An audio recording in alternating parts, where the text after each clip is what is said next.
The first shovel of wet cement hit the ground with a sickening slap, swallowing whatever sound might have been beneath it.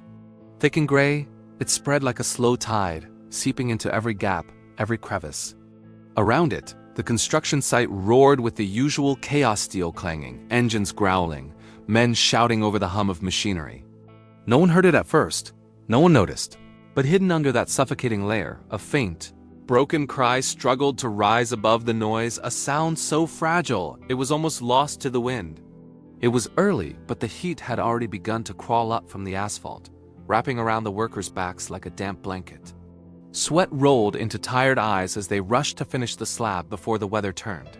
Ricardo, the foreman, barked orders to keep the rhythm steady. Deadlies didn't care about discomfort. He stepped across the wet edge, boots sinking slightly in the fresh cement, when something strange brushed his senses. It wasn't the sound of tools or steel, something softer, something alive. He froze, head tilting, straining past the mechanical growl. There it was again. A cry, weak, desperate, coming from under his feet. For a moment, he thought he imagined it. Maybe it was a radio playing somewhere, a scrap of music cutting through the static of work. But then it came again, sharper this time, followed by a frantic scratching he felt through the sole of his boot. His breath hitched. He turned to yell, but the words stuck in his throat. Beneath the fresh layer of cement, something was moving. Something was fighting. Instinct sent a chill crawling down his spine. Ricardo ripped off his gloves and dropped to his knees, pressing his ear close to the wet slab. There was a muffled, pitiful meow, broken by the weight above it. "Stop the mixer!" he roared, voice cracking over the machinery. The workers froze, shovels mid-air, as silence slammed down like a hammer. Ricardo's heart thudded in his chest, drowning out everything else. He clawed at the surface with bare hands, fingers sinking into the thick slurry, pulling it back in frantic sweeps. Cement oozed under his nails, biting at his skin, but he didn't stop. Underneath all that gray death, something alive was pleading for air. The others rushed over, muttering in confusion. "What is it?" one asked, eyes wide. Ricardo didn't answer. He just kept digging, every motion fueled by a primal urgency he couldn't explain. And then, through the grime and grit, his fingertips brushed something soft. Fur. Cold, slick with cement, but undeniably fur. His throat tightened. "There's a cat!" he shouted, voice hoarse. The men stared for half a second before springing into action. Shovels hit the ground as hands tore at the wet mix, scooping away chunks of heavy paste. Time twisted into something cruel every second, dragging like an eternity, every muffled cry a countdown to silence. The little body came into view slowly, like a secret being unearthed. First a tiny paw, stiff and gray as stone. Then a head, coated in sludge, eyes sealed shut under a mask of filth. The smell of raw cement mixed with the faint, sickly scent of fear. Ricardo slid his arms under the fragile frame and lifted it free. It was no bigger than a loaf of bread, limp but twitching faintly, coughing out globs of cement with every wheezing breath. Around them, the men stared, their hardened faces softening with something unspoken: shock, pity, guilt. None of them said a word. Ricardo cradled the cat against his chest, feeling the feeble flutter of a heartbeat that could stop at any moment. The animal's fur, once likely white or ginger, was a matted coat of gray sludge, cement clinging to every strand like a second skin. Its tiny ribs heaved in shallow spasms, each gasp tearing at the silence. "We need water, now!" Ricardo barked, his voice trembling. Someone sprinted toward a hose while another fetched an old towel from a toolbox. The rest stood frozen, watching the scene unfold like something unreal, a stray cat entombed in concrete, now clinging to life by a thread. The hose sputtered before unleashing a harsh spray, and Ricardo angled the stream over the cat, washing away thick clumps of cement. Cold water blasted against frail bones, but the cat didn't fight. It didn't even meow, just lay there, eyes shut, chest shuddering under the relentless torrent. Ricardo's hands shook as he worked, fear clawing at his gut. He had seen injured animals before, but this was different. This wasn't an accident. It wasn't random. Someone had put this creature here, buried it alive in the kind of death no living thing deserved. Is it gonna make it? One of the men asked quietly, his voice almost swallowed by the splash of water. Ricardo didn't answer. He couldn't. Instead, he kept his eyes on the tiny form in his palms, every instinct screaming that it wasn't too late. that he couldn't let go. The water ran gray, then pale, then finally clear. But the cat was still trembling violently, its body a fragile battlefield between life and oblivion. Its breathing slowed, a tiny wheeze that barely stirred the air. Ricardo's pulse hammered harder. He bent low, whispering words he didn't even remember forming. "Hold on, little one, please just hold on." And then, as if answering some silent prayer, the cat's body jerked. A cough ripped through its chest, spraying water and grit across Ricardo's arm. Another cough followed, then a weak, broken meow that sliced straight through the tension like sunlight through storm clouds. Relief punched the breath from his lungs. The men exhaled as one, a chorus of disbelief and awe. But the moment of hope was razor-thin. The cat's head lolled sideways, eyes still sealed, tiny limbs twitching in some exhausted surrender. Its heart was still beating. Ricardo felt it, but faintly, like an echo fading into distance. He knew what had to be done. A construction site wasn't a hospital. If this little soul had any chance, it needed real help, and fast. He grabbed the towel, wrapped the trembling body tight, and rose to his feet. The men parted like water as he strode past, his boots leaving deep, angry prints in the soft earth. He didn't know where he was going yet, but he knew he couldn't stop. Not now. Not when that fragile heartbeat still fought under his fingers. Somewhere out there, hope existed. It had to. Ricardo reached the edge of the site. The cat bundled in his arms like a secret the world had almost erased, when his phone buzzed violently in his pocket. He hesitated, fumbling it free with one cement-caked hand. A name flashed on the screen, a name he hadn't seen in months, not since the day everything in his life splintered apart. His breath caught, and for a split second, the weight in his arms felt heavier than ever, because the call wasn't about work. It wasn't about today. It was about the past that might decide whether this tiny life had a future. And just like that, Ricardo faced two choices: answer the call, or keep running toward the unknown with a dying cat in his arms. Ricardo let the phone buzz in his hand, the vibration rattling against his calloused fingers like a warning. He stared at the name glowing on the screen: Luciana. He hadn't spoken to her since the day she walked out, the day he learned that silence could be louder than any argument. For months, he avoided her voice like a wound he couldn't reopen. And now, here it was, ringing in his pocket while a stray cat half dead and cold as stone struggled for breath in his arms. He pressed the phone to his chest for a moment, feeling its hum against the towel-wrapped body. One life was clinging by a thread. The other, he wasn't sure.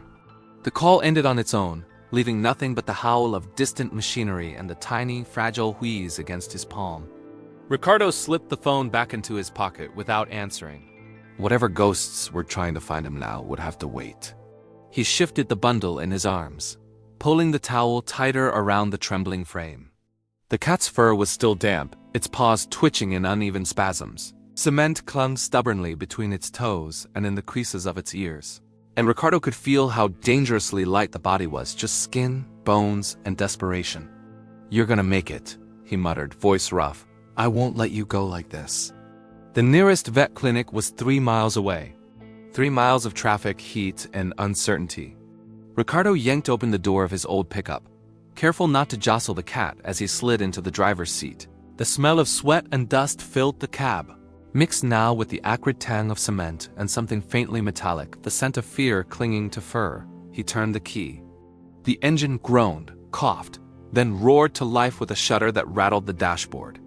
He pressed the accelerator like a man running out of time. The road stretched ahead in a blur of shimmering heat.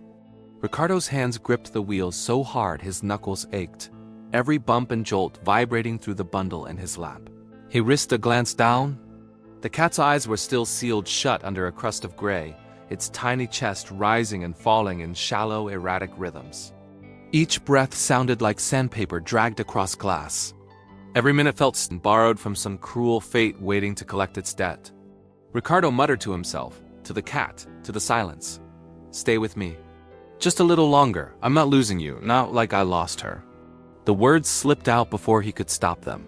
Lost her. The image flared behind his eyes, the hospital room, the sterile smell, the machines humming a lullaby of endings.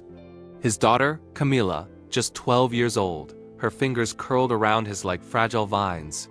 She loved animals. Birds, dogs, even the stray cats that haunted their street. He remembered how her laughter would spill like sunlight every time she coaxed a kitten out from under a car. And then one day, the laughter was gone, swallowed by something merciless and unseen. Ricardo had buried his heart that day, or thought he had. But now, with this broken creature shivering in his arms, something was cracking open again, raw and painful, but alive. A horn blared behind him, snapping him back to the present. The traffic light ahead had turned green, and he slammed the accelerator, tires spitting gravel as the truck lurched forward. 2 more miles. The vet's name echoed in his mind like a mantra. Dr. Alvarez. He had been there once years ago, with Camila and a rescued puppy she named Luna. The memory tightened his throat. He swallowed hard and focused on the road, weaving through cars like a man possessed. "Hold on," he whispered, eyes flicking down to the towel. "You hear me? You hold on."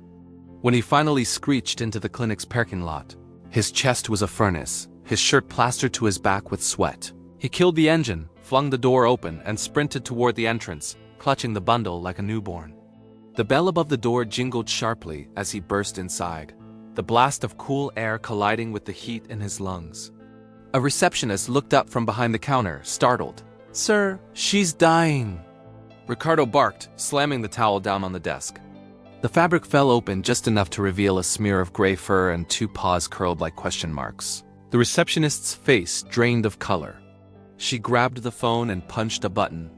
"Dr. Alvarez! Emergency!" Doors flew open at the back, and a man in scrubs appeared, wiping his hands on a towel. His gaze locked on the cat and then on Ricardo's cement-streaked arms. "What happened?"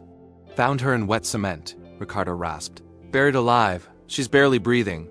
"Bring her," the vet said sharply, spinning on his heel. Ricardo followed, his boots pounding the tile floor, the towel unraveling as he laid the cat on a gleaming metal table. The harsh light overhead turned every detail cruelly clear, the bald patches where fur had been ripped away, the pale gums, the shallow flutter of a heartbeat barely audible through the stethoscope the vet pressed to her chest. "How long was she under?" the vet asked, already working, sliding an oxygen mask over the cat's tiny muzzle. "I don't know. Minutes, maybe more," Ricardo muttered, his throat burning. The vet didn't answer. His hands moved fast tubes, needles, saline dripping into a vein so small it seemed impossible. The oxygen hissed softly, a fragile sound against the pounding in Ricardo's ears. He stood frozen, fists clenched, as if sheer will could anchor that flickering life to this side of the dark. Minutes crawled by, thick with the smell of antiseptic and something else, hope, thin and uncertain, but real. Finally, the vet straightened, pulling off his gloves. His face was unreadable. "She's stable for now," he said. "But it's bad. Cement burns are deep, lungs are compromised. She needs intensive care, maybe surgery. And..." He hesitated, glancing at Ricardo. "It's not cheap," Ricardo's gut clenched. His savings were already a graveyard of bills, rent, debts, the endless grind of survival.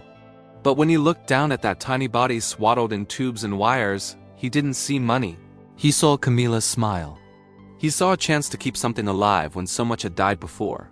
"Do it," he said, voice steady. "Whatever it takes." The vet nodded and disappeared into the back, leaving Ricardo alone in the sterile hum of the room. He sank into a chair, burying his face in his hands, the smell of cement still clinging to his skin like guilt. Somewhere beyond the door, machines beeped softly, counting the fragile rhythm of a life that wasn't ready to quit. And then his phone buzzed again, same name, same ghost. This time, a message lit the screen. "It's about Camila. Please call me." Ricardo stared at the words until they blurred, his pulse roaring in his ears. He lifted his gaze toward the door, where the cat lay fighting for its life. 2 battles, 2 chances.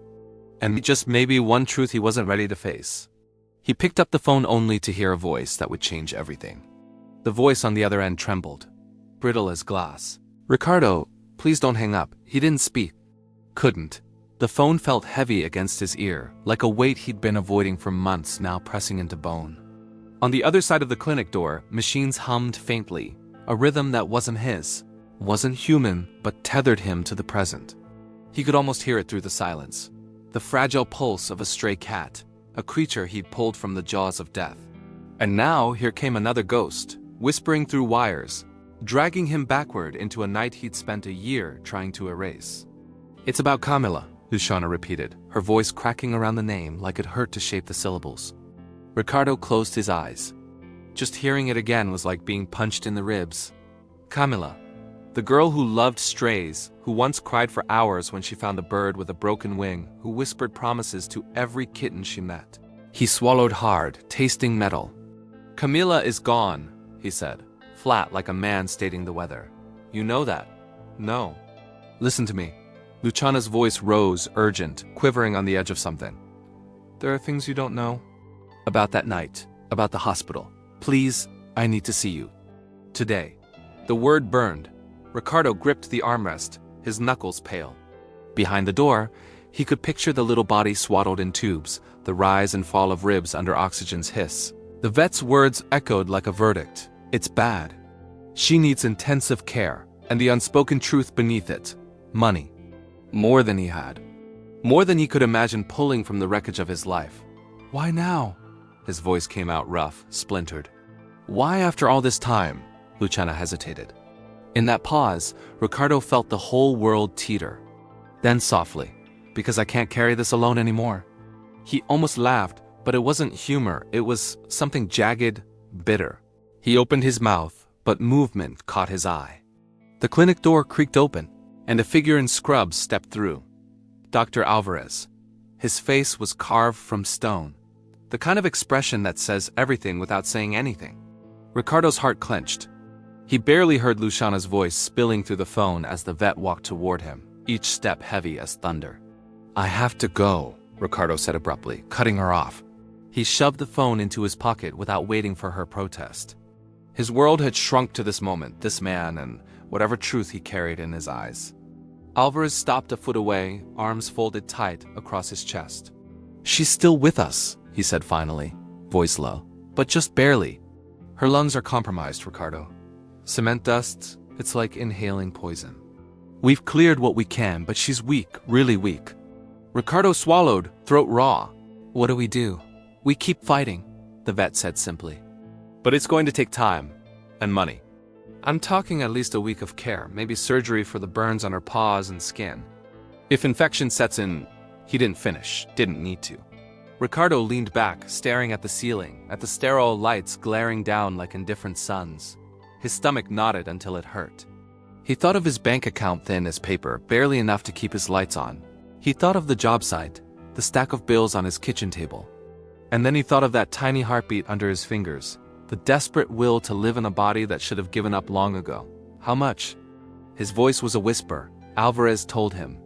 The number landed like a hammer, shattering every fragile piece of calm he had left. For a moment, he couldn't breathe. That kind of money might as well have been a mountain. He didn't even have half. "I can't let her go," Ricardo said finally, the words tasting like iron. The vet studied him for a long moment, then nodded. "We'll keep her comfortable for now, but you need to decide soon." "There are other options." He hesitated. Ricardo didn't ask what they were. He knew euthanasia was always an option. An easy way to erase suffering, at least on paper, but he couldn't do it. Not after the sound he heard under the cement, not after feeling that tiny body jerk back to life in his hands. And maybe God help him not after Camilla. Losing her had hollowed him out. Saving this cat wouldn't fill the emptiness, but it was something. A fight he could win. A life he could pull from the fire, even if he'd failed before. Ricardo nodded slowly, his decision anchoring deep in his bones. "I'll find the money," he said. "Whatever it takes." Alvarez clapped a hand on his shoulder, the gesture heavy with both hope and pity, then disappeared back through the door. Ricardo sat there motionless, his pulse roaring in his ears. He reached for his phone again, staring at Luciana's message. "It's about Camilla. Please call me." He didn't want to call. Didn't want to open that wound. But a thought curled like smoke in his mind. What if she could help? Not with money, God knew, she had less than him, but with something else. Something that might make this weight easier to carry. Before he could decide, a sound pierced the sterile air, a sharp, electronic alarm from the back room. Ricardo shot to his feet, heart slamming against his ribs. Voices rose, quick and clipped, boots thudding against tile. He stumbled toward the door just as it swung open. revealing Alvarez framed in harsh white light, his face no longer stone but sheer urgency. "Her heart's crashing," he barked. "If we don't act now, we lose her." Ricardo froze, every muscle locking, the world narrowing to that single sentence. Act now. Lose her. He felt the blood drain from his face, the weight of 2 years, 2 losses pressing down like a tidal wave. His body moved before his mind caught up, shoving through the door into a room that smelled of antiseptic and fear, where a tiny life lay trembling on the edge of nothing. And then, amid the chaos, the flashing monitors, the blur of hands, Ricardo heard something that made his heart stop cold. A name. Spoken by the vet, but not meant for him. Camilla. The room was chaos. Machines beeped in frantic rhythms, voices clashed in sharp commands, and the sterile air stank of panic and antiseptic. Ricardo stood rooted to the floor, his boots anchoring him like concrete, as if the world had collapsed to this single square of space where a tiny heartbeat faltered against the pull of oblivion. The cat the stray he'd torn from death lay sprawled on a gleaming metal table, tubes snaking from her fragile limbs, chest heaving in shallow, desperate spasms. And then he heard it. The word that sliced through everything like a blade. Camila. He jerked his head toward the vet, confusion burning in his chest like acid. "What did you say?" His voice cracked, swallowed by the beeping monitors and the hiss of oxygen.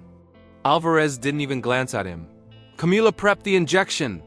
He barked toward a nurse, and for a heartbeat, Ricardo couldn't move, couldn't breathe, until a figure stepped into view, a young woman in scrubs. Barely out of her 20s, her hair pulled into a tight braid. A name tag gleamed against her chest. Camila Alvarez. Not his Camila. Not the girl he lost. The air whooshed out of him, leaving his legs trembling. Relief crashed into grief so fast it felt like whiplash, like being flung between 2 cliffs with nothing but raw memory to break the fall. For a split second, he hated the sound of that name, hated the way it cracked open wounds he thought had scarred. But then the nurse, Camila. This Camila brushed past him, syringe in hand, her voice calm and fierce all at once. "We're not losing her. Not today." The words anchored him, gave him something to grip when the tide of panic threatened to drag him under. He stepped close enough to see the flicker of numbers on the monitor, the jagged peaks flattening like mountains ground to dust. His chest constricted. "Please," he whispered, not sure who he was begging, God, fate, the universe, maybe even Camila, wherever she was now. The nurse plunged the injection into a thin vein, and for one breathless moment, the room held still.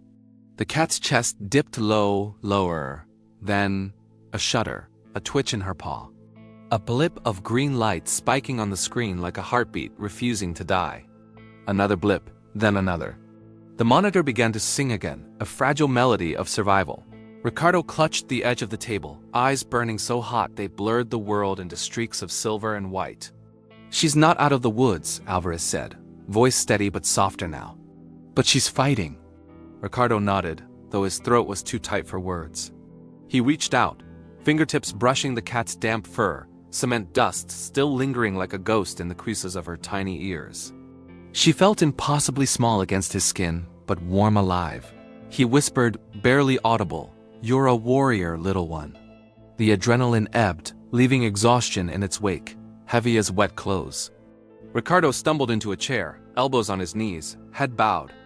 And in that hollow, aching silence, his phone buzzed again. Lusana. The weight of it dropped like a stone into his gut. He almost ignored it. Almost. But something in her last words, "I can't carry this alone anymore," gnawed at him until he swiped the screen with a shaky thumb. Her voice spilled out, raw and ragged. "Ricardo? Thank God, please listen to me. About Camila." She faltered, the sound of her breathing fractured and thin. "I lied to you that night. I told you it was fast, that she didn't suffer. But she asked for you over and over. And I didn't call because I didn't think you'd make it in time. And then..." Her voice broke into sobs, muffled like waves crashing against stone. Ricardo sat frozen, the words burrowing into him like shards of glass. "She asked for you." The sentence hollowed him out, scooping every last scrap of air from his lungs. He pressed a fist to his mouth, trying to hold back the sound clawing up his throat. A year of anger, of silence, of blame turned to ash in a single breath. "I'm sorry," Luciana whispered, the apology fraying into static. I just thought you should know. I can't live with it anymore." For a long time he said nothing. The world around him blurred to the steady beep of machines and the faint rustle of scrubs. Finally, he drew in a breath that tasted like rust and rain.